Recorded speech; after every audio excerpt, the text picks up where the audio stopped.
Здравейте, почитатели на нашата култура! Благодаря ви, че сте с нас в последната част, където разкриваме на кой български автор принадлежат мислите. Не забравяйте да споделите и да последвате, за да запазим идентичността си и да се запазим като нация. И така, нека започнем с мисъл първа. Няма лекарство за раждане или смърт, затова нека се порадваме на промеждутъка.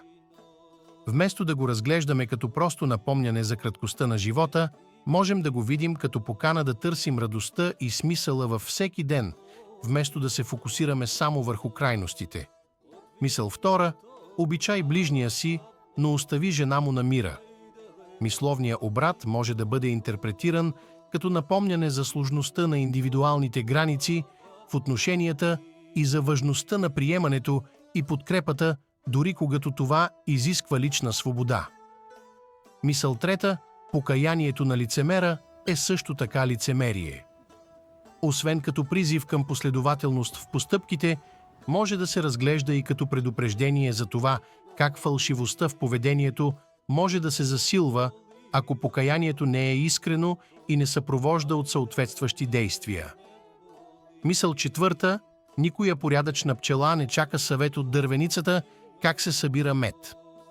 Освен като подчертаване на опита, тази метафора може да бъде и предупреждение за това да избягваме несъгласуваните съвети и мнения и да се насочваме към тези, които наистина разбират от съответната област. Мисъл пета – прекалено дългата почивка е ръждясване.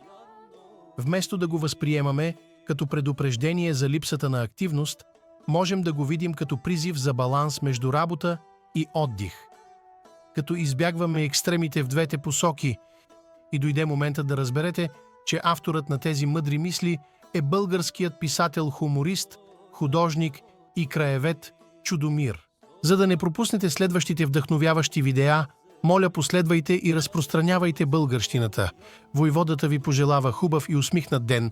Живейте мъдро и с усмивка!